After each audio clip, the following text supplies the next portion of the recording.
السلام علیکم ورحمۃ اللہ وبرکاتہ نحمدہ ونصلی علی رسولہ الکریم اما بعد اعوذ باللہ من الشیطان الرجیم بسم اللہ الرحمن الرحیم وحسبوا ألا تكون فتنة فعموا وصموا ثم تاب الله عليهم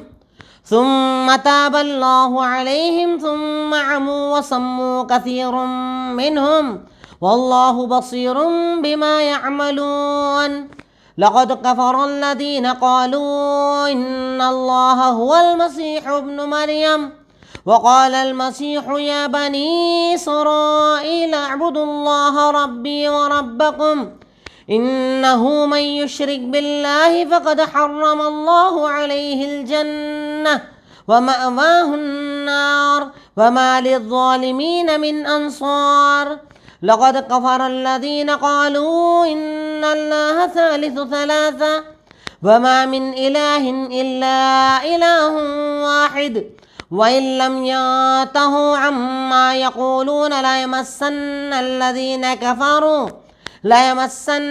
الَّذِينَ كَفَرُوا مِنْهُمْ عَذَابٌ أَلِيمٌ أَفَلَا يَتُوبُونَ إِلَى اللَّهِ وَيَسْتَغْفِرُونَهُ وَاللَّهُ غَفُورٌ رَّحِيمٌ مَا الْمَسِيحُ ابْنُ مَرْيَمَ إِلَّا رَسُولٌ قَدْ خَلَتْ مِن قَبْلِهِ الرُّسُلُ وَأُمُّهُ صِدِّيقَةٌ كَانَا يَأْكُلَانِ الطَّعَامَ انظُرْ كَيْفَ نُبَيِّنُ لَهُمُ الْآيَاتِ ثُمَّ انظُرْ أَنَّىٰ يُؤْفَكُونَ قُلْ أَتَعْبُدُونَ مِن دُونِ اللَّهِ مَا لَا يَمْلِكُ لَكُمْ ضَرًّا وَلَا نَفْعًا وَاللَّهُ هُوَ السَّمِيعُ الْعَلِيمُ قُلْ يَا أَهْلَ الْكِتَابِ لَا تَغْلُوا فِي دِينِكُمْ غَيْرَ الْحَقِّ وَلَا تَتَّبِعُوا أَهْوَاءَ قَوْمٍ قَدْ ضَلُّوا مِن قَبْلُ وَأَضَلُّوا كَثِيرًا وَضَلُّوا عَن سَوَاءِ السَّبِيلِ۔ الحمدللہ آج تدبر قرآن کی کلاس نمبر 124 ہے، جس میں سورہ مائدہ کی آیت نمبر 71 سے 77 میں نے آپ کے سامنے تلاوت کی۔ آج کی آیتوں میں اللہ رب العالمین پچھلی آیتوں سے جوڑ کر بات کر رہا ہے کہ اہل کتاب سے ہم نے میثاق لیا لیکن انہوں نے اپنی خواہشات کی پیروی کی اور رسولوں کا انکار کیا، بلکہ رسولوں کو قتل کر دیا۔ اس کے بعد اللہ تعالیٰ کہتا ہے کہ وَحَسِبُوا أَلَّا تَكُونَ فِتْنَةٌ، کیا انہیں لگتا ہے کہ نبیوں کو قتل کرنا یا نبیوں کا انکار کرنے کا عذاب ان پر نہیں آئے گا؟ فَعَمُوا وَصَمُّوا، لیکن وہ تو اندھے اور بہرے ہو گئے۔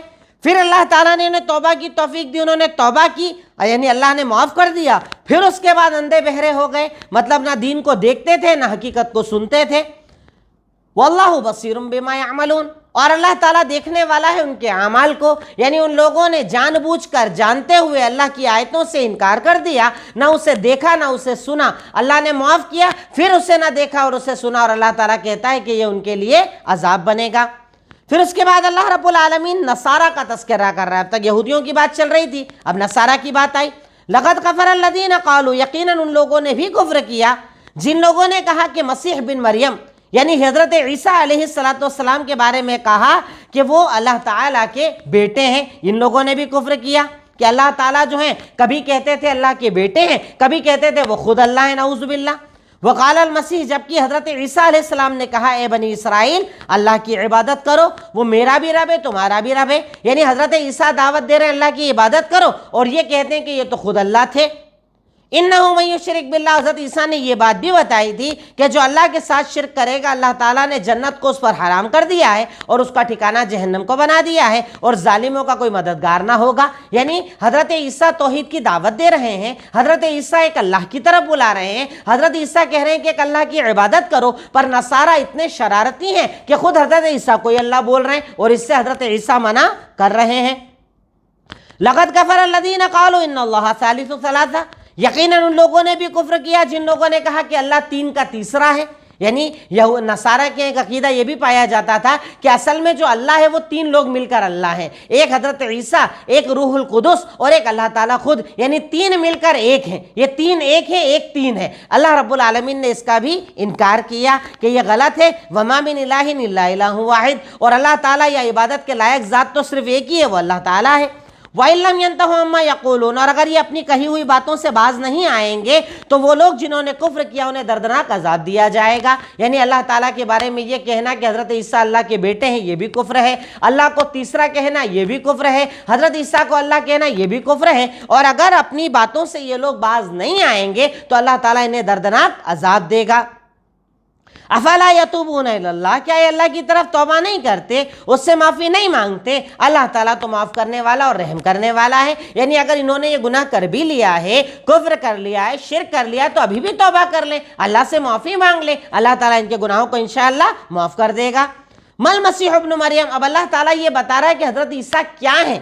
یعنی تم کہہ رہے ہو اللہ ہیں، تم کہہ رہے ہو تین کے تیسرے ہیں، تم کہہ رہے ہو اللہ کے بیٹے ہیں، اب اللہ بتا رہا حضرت عیسیٰ کون ہے۔ اللہ تعالیٰ نے کہا حضرت عیسیٰ کون ہے، تو اللہ تعالیٰ نے ارشاد فرمایا مل مسیح ابن مریم، یعنی مسیح بن مریم نہیں ہے سوائے اس کے کہ وہ اللہ کے رسول ہیں، اور اس سے پہلے بھی رسول آئے، اور ان کی والدہ ایک سچی عورت تھیں، کانا یاکلان الطعام، وہ کھانا کھایا کرتے تھے دونوں۔ یعنی اللہ تعالیٰ کہہ رہا ہے کہ تم حضرت عیسیٰ کے بارے میں اتنا تعجب کر رہے ہو تو کیا ان سے پہلے نبی اور رسول نہیں آئے؟ حضرت موسیٰ آئے، حضرت نوح آئے، کتنے سارے نبی آئے، یہ بھی ایک نبی ہیں، اور ان کی جو امی تھیں وہ سچی تھیں اور دونوں کھانا کھایا کرتے تھے۔ یعنی اگر تم حضرت عیسیٰ کو اللہ کہہ رہے ہو تو اللہ کھانا تھوڑی کھاتا ہے، اللہ کھانے کا محتاج نہیں ہے، حضرت عیسیٰ اور ان کی والدہ کھانا کھایا کرتے تھے۔ انظر کیف نبین لہم الآیات، دیکھیے ہم کیسے ان کے لیے دلیلوں کو بیان کرتے ہیں، اور اس کے بعد دیکھیے وہ کیسے بھاگ رہے ہیں، یعنی کیسے منہ پھیر رہے ہیں، باتوں کی طرف دھیان نہیں دے رہے ہیں۔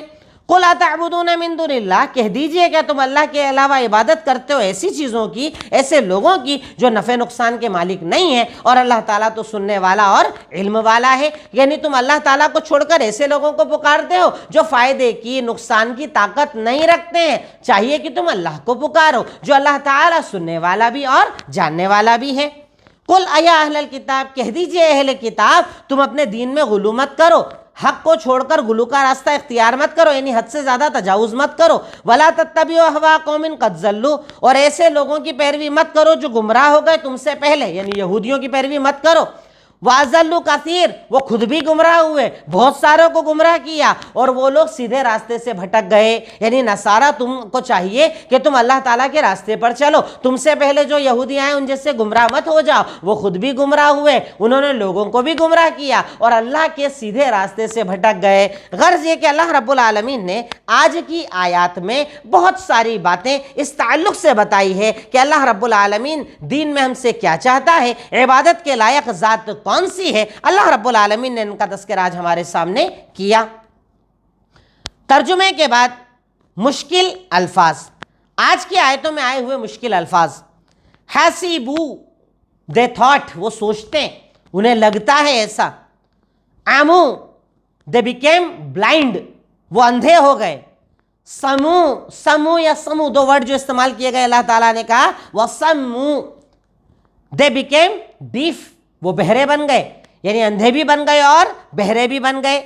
مَأْوَاهُ، ہز ریفیوج، ان کا ٹھکانہ، ان کی جگہ، ان کا مقام۔ انصار، ہیلپر، مددگار۔ ثالث، تیسرا، یہ کہہ رہے ہیں تیسرے کا ایک ہے، یعنی اللہ تعالیٰ تیسرے کا ایک ہے، یعنی تین لوگ اللہ ہے، نعوذ باللہ۔ لا یمسن، شیورلی اللہ رب العالمین ضرور انہیں دے گا، ضرور اللہ تعالیٰ عذاب دے گا، اللہ تعالیٰ ان کے اوپر confirm they God.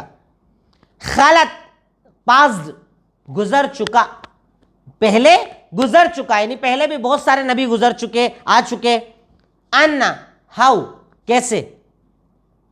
یؤفکون، they are ڈیلیوٹیڈ، یعنی یہ بھٹکا دیے گئے، بھٹک گئے، چھوڑ دیا راستہ ان لوگوں نے۔ ضررن، ہارم، تکلیف۔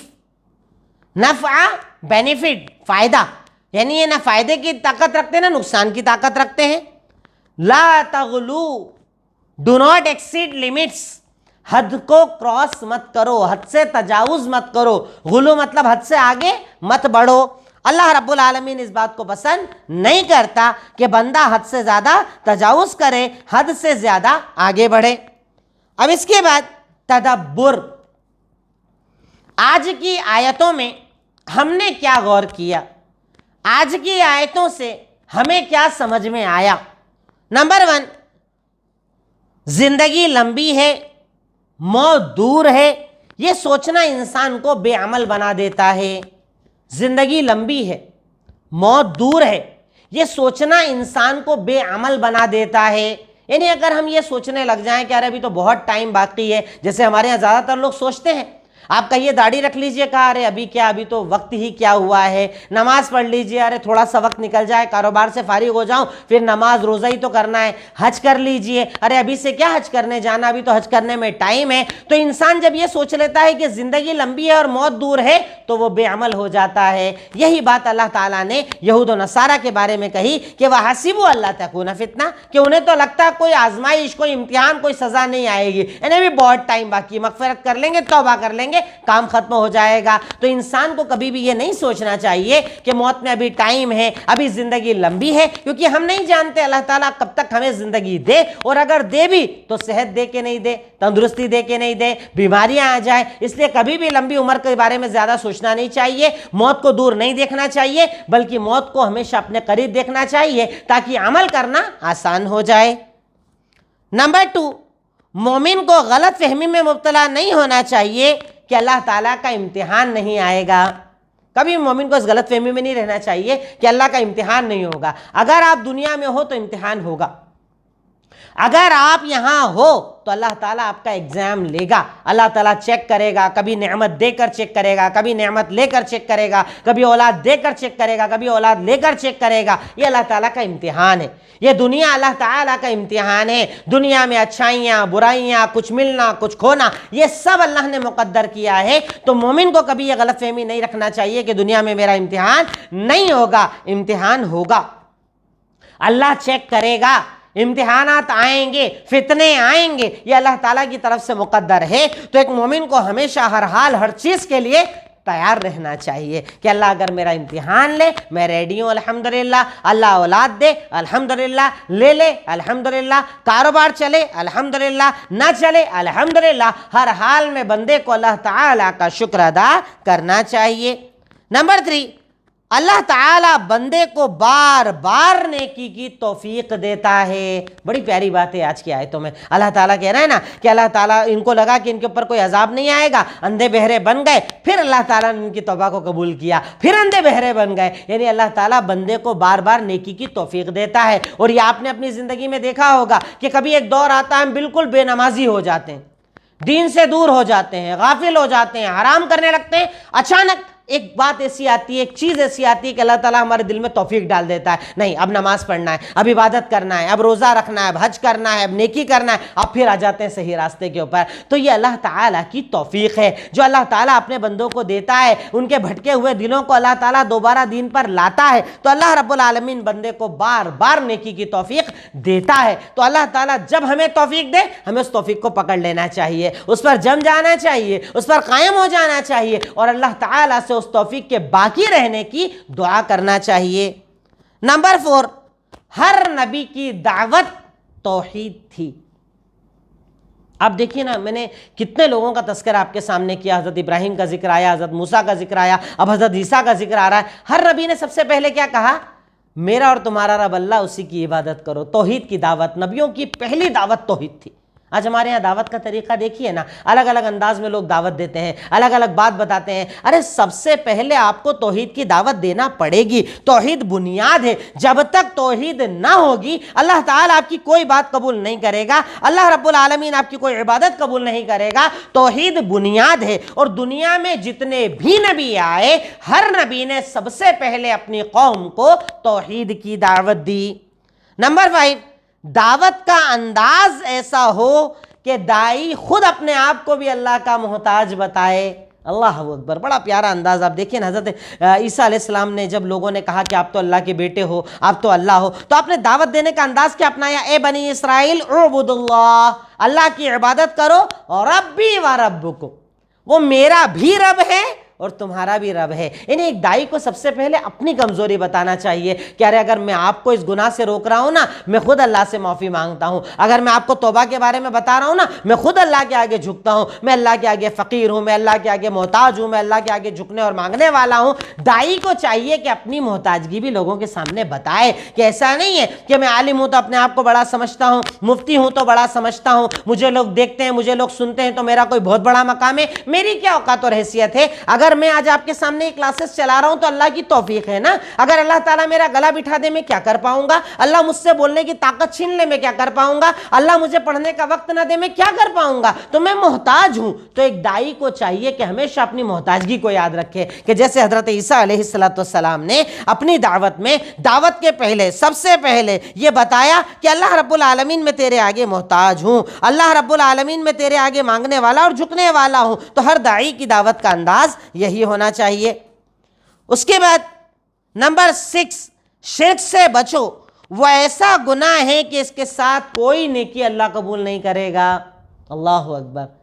توحید بنیاد ہے، شرک عذاب ہے۔ اللہ رب العالمین شرک کو پسند نہیں کرتا۔ اور دیکھیے نا، اللہ تعالیٰ کہہ رہا ہے کہ انہ من یشرک باللہ فقد حرم اللہ علیہ الجنہ ومأواہ النار۔ یقیناً جو اللہ کے ساتھ شرک کرے گا، اللہ ایسے انسان پر جنت کو حرام کر دے گا، جہنم ٹھکانہ بنا دے گا۔ اس سے پتا چلا کہ اگر توحید نہیں ہے تو اللہ تعالیٰ کوئی عبادت قبول نہیں کرے گا۔ شرک سے بچو، کیونکہ وہ ایک ایسا گناہ ہے کہ اس کے ساتھ کوئی نیکی اللہ تعالیٰ قبول نہیں کرتا۔ آپ نیکیوں کا انبار لے جائیں، صدقہ لے جائیں، خیرات لے جائیں، نماز لے جائیں، سب لے جائیں، اگر شرک پر ہیں اللہ کچھ قبول نہیں کرے گا، اللہ تعالیٰ کی عبادت قبول نہیں کرے گا، اللہ تعالیٰ آپ کے معاملات قبول نہیں کرے گا، اللہ تعالیٰ آپ کو پسند نہیں کرے گا۔ کب تک؟ جب تک کہ آپ کے دل میں، آپ کی زندگی میں، آپ کے عمل میں اللہ تعالیٰ کی توحید موجود نہ ہو، ایک اللہ کی عبادت کا جذبہ موجود نہ ہو، ایک اللہ کو پکارنے کا جذبہ موجود نہ ہو، تب تک اللہ تعالیٰ کی کوئی نیکی کو قبول نہ کرے گا۔ نمبر 7، اللہ کی عظمت پتہ چلی کہ اس کا ایسا کوئی رشتہ نہیں جو اس پر دباؤ بنا سکے۔ اللہ کی عظمت دیکھیے، رب وہی ہو سکتا ہے جو کسی دباؤ میں نہ آئے کبھی بھی، ورنہ رب کیسا؟ اگر کوئی اسے ڈرا دے، چمکا دے، عبادت کر کے اس کے آگے جو چاہے اس سے منوا لے، جیسے ہم دیکھتے ہیں نا کئی معبودوں کا تذکرہ آتا ہے، ایسا کروا لیا ان سے، ویسا کروا لیا انہوں نے، ایسا کر دیا، اپنے ماننے والے کے لیے، عبادت کرنے والے کے لیے یہ کر دیا۔ الحمدللہ، اللہ کا شکر ادا کرو کہ ہم ایسے اللہ کو پکارتے ہیں کہ اللہ کے سامنے ایسا کوئی رشتہ نہیں جو اس پر دباؤ ڈال سکے۔ اللہ تعالیٰ سورہ اخلاص میں کہتا ہے نا، لم یلد ولم یولد، نہ وہ کسی سے پیدا ہوا ہے، نہیں اس کے کوئی ماں باپ نہیں ہے، اور اس کی کوئی اولاد بھی نہیں ہے۔ یعنی نہ ماں باپ اسے دبا سکتے ہیں، نہ اولاد اسے دبا سکتی ہے۔ کئی بار ہوتا ہے نا کہ ہم کرنا نہیں چاہتے ہیں پر اولاد کے دباؤ میں ہمیں کرنا پڑتا ہے، ہمیں یہ عمل نہیں کرنا، ہمیں پسند نہیں ہے، پر اولاد مانتی نہیں، ہم وہ کام کرنے لگ جاتے ہیں، یہ کر رہے ہیں، وہ کر رہے ہیں۔ اللہ تعالیٰ کی عظمت دیکھو، اللہ تعالیٰ کی بڑائی اور بزرگی دیکھو، الحمدللہ کہ ایسا کوئی رشتہ ہے ہی نہیں جو اللہ پر دباؤ ڈال سکے، اللہ سے کوئی کام اللہ نہ چاہے اور کروا سکے۔ اس آیت سے ہمیں اللہ تعالیٰ کی عظمت کا احساس ہوتا ہے۔ نیکسٹ، نمبر 8، انسان شرک کر کے بھی توبہ اگر کر لے تو اللہ معاف کر دیتا ہے۔ اللہ اکبر، کیا رب ہے ہمارا، کیا رحیم ہے وہ، کیا غفور ہے وہ، کیا غفار ہے وہ۔ اللہ تعالیٰ کہہ رہا ہے نا، یہ سب ان کے معاملات بتانے کے بعد، ان کے 3 اللہ کا ہے، تیسرے کا ایک ہے، اللہ تعالیٰ کا بیٹا ہے عیسیٰ علیہ السلام، خود اللہ، سب کے بعد اللہ کہہ رہا ہے افلا یتوبون الی اللہ، کیا اللہ کی طرف توبہ نہیں کرتے، اللہ سے معافی نہیں مانگتے؟ یعنی بندہ اگر سچے دل کے ساتھ معافی مانگے تو انشاءاللہ اللہ تعالیٰ شرک بھی معاف کر دے گا۔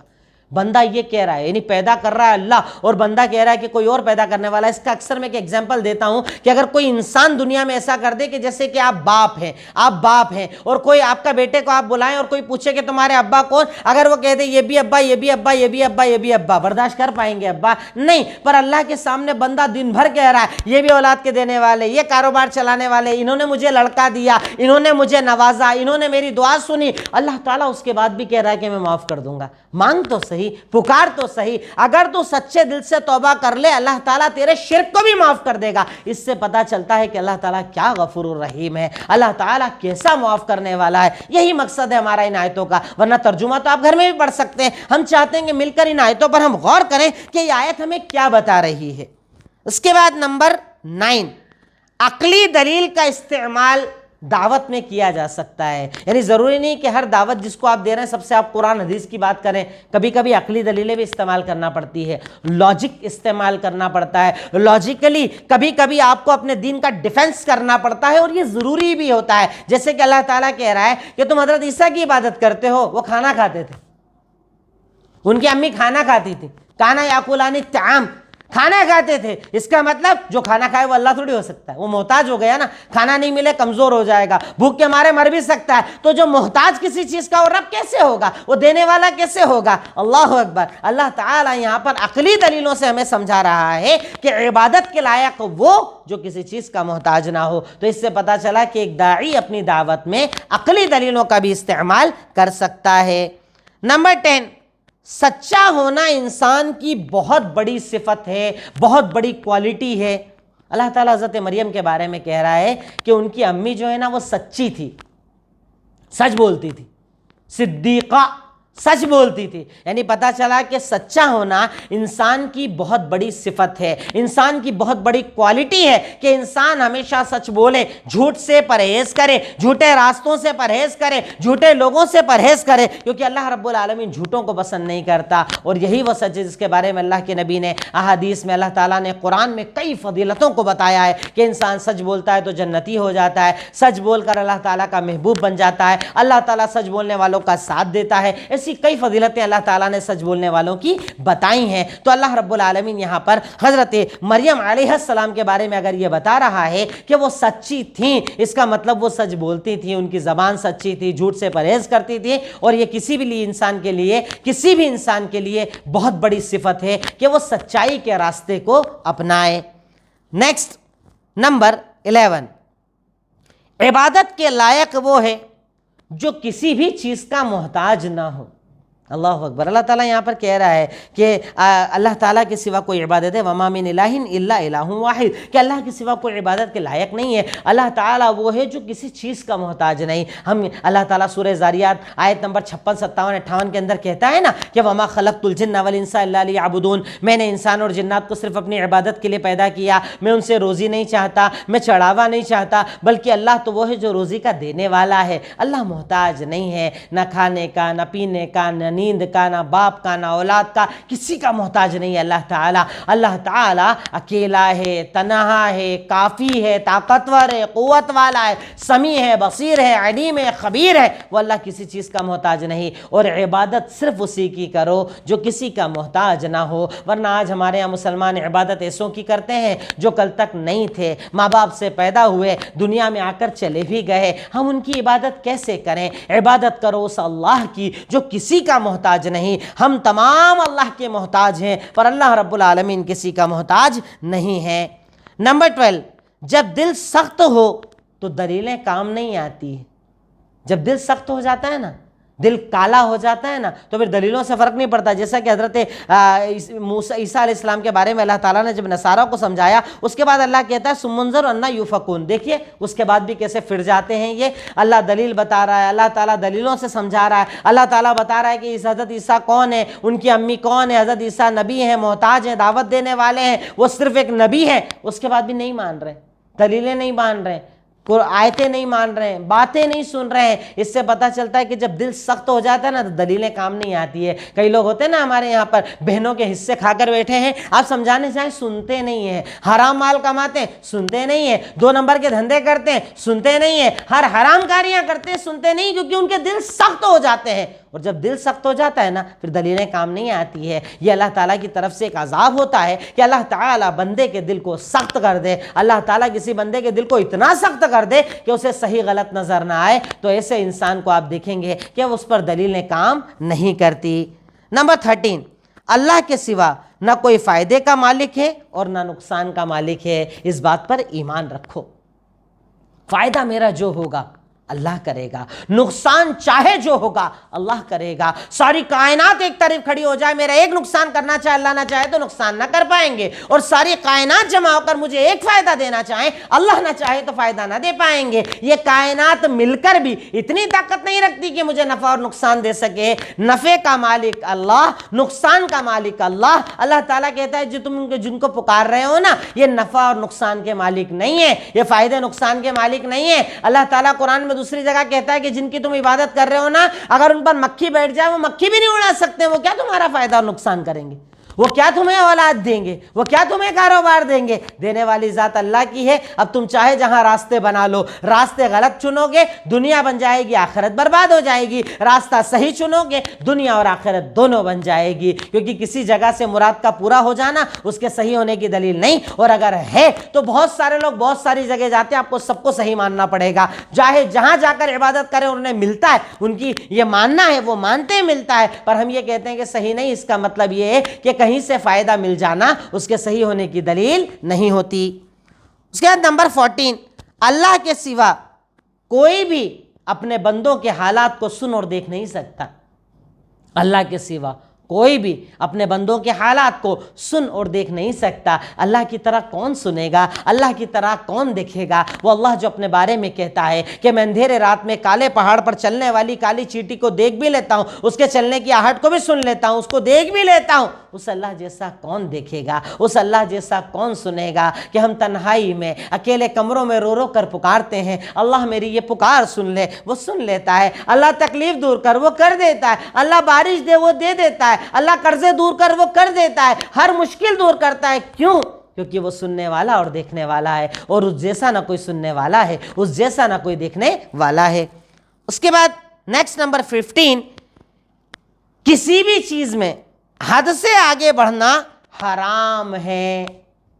کسی بھی چیز میں، کسی کی تعریف میں حد سے آگے بڑھو گے حرام، کسی کی برائی میں حد سے آگے بڑھو گے حرام، کسی بھی چیز میں حد کو تجاوز کرنا حرام ہے، اور اللہ تعالیٰ اس حرام کو پسند نہیں کرتا۔ اور اگر آپ دیکھیں آج دنیا میں جتنا بھی شرک پایا جاتا ہے، جتنی بھی بدعتیں پائی جاتی ہے، وہ اسی حد سے آگے بڑھنے کے نتیجے میں تو ہے، غلو کے نتیجے میں تو ہے۔ کیا کہتے ہیں؟ ارے فلاں فلاں ہیں، وہ ایسا کر سکتے ہیں، ان کے یہاں پر جا کر ایسا ہو جاتا ہے، پھر ان کے بارے میں لگیں گے زندگی میں بھی جھوٹ بولنا، وہ تو اتنے سال ایسی عبادت کرتے تھے، وہ تو رات بھر سوتے ہی نہیں تھے، وہ تو ایک مہینے میں اتنی بار قرآن پڑھتے تھے۔ کسی بھی شخصیت کو جب حد سے زیادہ آگے بڑھاؤ گے برباد ہو جاؤ گے۔ اس کی ایک مثال میں صرف آپ کو دوں کہ دنیا میں شرک کا آغاز کیسے ہوا۔ آپ جانتے ہیں حضرت نوح علیہ السلام کے دور تک، آپ کے بعد تک دنیا میں شرک نہیں تھا۔ شرک کیسے آیا؟ حضرت نوح کی قوم میں کچھ عبادت گزار لوگ تھے۔ عبداللہ ابن عباس اس کو بیان کرتے ہیں، وہ کہتے ہیں بڑے عبادت گزار لوگ تھے۔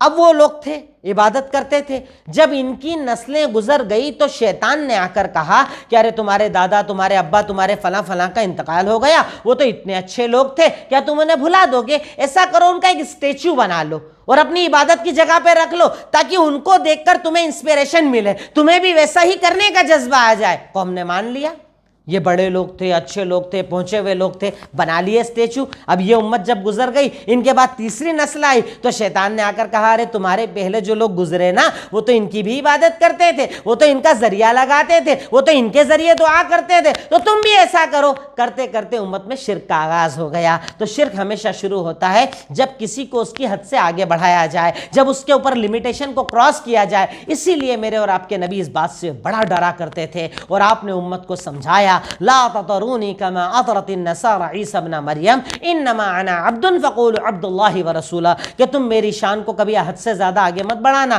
جیسے نصارہ نے حضرت عیسیٰ کی شان کو آگے بڑھایا کہ انہیں اللہ کا بیٹا بنا دیا، تم میرے بارے میں کبھی ایسا مت کرنا۔ جب بولنا یہ بولنا کہ میں اللہ کا رسول اور اللہ کا بندہ ہوں، میں رسول ہوں، میں بندہ ہوں، یہی میری عزت ہے، یہی میرا مقام اور مرتبہ ہے۔ کبھی بھی میری شان میں حد سے زیادہ تجاوز نہ کرنا۔ اللہ کے نبی نے غلو سے ڈرایا، اللہ کے نبی نے حد سے زیادہ آگے بڑھنے سے ڈرایا۔ نصارہ نے یہی تو کیا نا، اپنے نبی کو اللہ کا بیٹا بنا لیا۔ یہود نے حضرت عزیر کو اللہ کا بیٹا بنا لیا۔ جب کسی بھی چیز میں لمٹ کو کراس کیا جاتا ہے نا، تو بربادی کا راستہ شروع ہو جاتا ہے، اور اسلام حد سے زیادہ تجاوز کرنے کو پسند نہیں فرماتا۔ یہ تو ہوئے کچھ پوائنٹ جو میں آپ کے سامنے تجاوز یا تدبر کے تعلق سے رکھ سکا۔ اب ایک آخری پوائنٹ ہمارے سامنے آتا ہے عمل، کہ آج کی آیتوں پر ہم کیا عمل کر سکتے ہیں۔ نمبر 1، اللہ رب العالمین کے دیکھنے سے ڈرو، وہ تمہارے ہر عمل کو دیکھتا ہے۔ کیا چھپاؤ گے اللہ سے؟ دل کا حال، سینے کے اندر کا راز کیا ہے، باہر اندر سب جانتا ہے وہ، اس لیے اللہ کے دیکھنے سے ڈرو۔ دنیا دیکھے نہ دیکھے، کوئی جانے نہ جانے، کوئی پہچانے نہ پہچانے، اللہ کے دیکھنے سے ڈرو، کیونکہ اللہ رب العالمین ہر چیز کو ہر وقت دیکھنے والا اور جاننے والا ہے۔ نمبر 2، کبھی کسی پر ظلم نہ کرو، کیونکہ ظالموں کی مدد اللہ نہیں کرتا۔ ظلم نہیں کرنا چاہیے، اپنے نوکروں پر، گھر والوں پر، چھوٹوں پر، بڑوں پر کبھی کسی پر ظلم مت کرو، غریب پر، محتاج پر، قرض دار پر ظلم مت کرو، کیونکہ اللہ تعالیٰ ظلم کو پسند نہیں کرتا، اور اللہ تعالیٰ کبھی بھی ظالموں کی مدد نہیں کرتا۔ نیکسٹ نمبر 3، دل کی نرمی کی اللہ تعالیٰ سے دعا کرو، اللہ میرے دل کو نرم کر دے، اللہ مجھے سختی سے بچا لے، اللہ میرے دل کو ایسا نرم رکھ کے تیرے ذکر سے مجھے ڈر لگے، تیرے نام سے مجھے ڈر لگے، جہنم سے مجھے ڈر لگے، قبر سے مجھے ڈر لگے، ایسے اللہ تعالیٰ سے نرمی کی دعا کرنا چاہیے۔ نمبر 4، حد سے زیادہ تجاوز کرنے سے بچو، غلو سے بچو، کسی کی شان، کسی کی ذات کو کبھی بھی حد سے زیادہ آگے مت بڑھاؤ، اس سے اپنے آپ کو ہمیشہ بچانا چاہیے غلو سے۔ نمبر 5، جاہلوں سے دور رہو، کیونکہ وہ خود بھی گمراہ ہوتے ہیں اور دوسروں کو بھی گمراہ کرتے ہیں۔ اللہ تعالیٰ کہہ رہا ہے نا آخری آیت کے اندر کہ نصارہ نے کیا کیا، یہودیوں نے کیا کیا کہ خود تو بگڑے ساتھ میں لوگوں کو بھی بگاڑ دیا۔ ہمارے یہاں بھی تو ہوتا ہے نا، جاہل ہوتے ہیں وہ خود بگڑتے ہیں، ساتھ میں ساتھیوں کو بگاڑتے ہیں، سگریٹ پلا رہے ہیں، تمباکو کھلا رہے ہیں، نشہ کروا رہے ہیں، جوا کھلوا رہے ہیں، شرک کروا رہے ہیں، بدعتیں کروا رہے ہیں، طرح طرح کے تہوار بنوا رہے ہیں۔ ہمیشہ جاہلوں سے بچو، جو بے دلیل بات کرتے ہیں نا ان سے بچو، کیونکہ یہ خود بھی گمراہ ہوتے ہیں اور ساتھ ساتھ آپ کو بھی گمراہ کرتے ہیں۔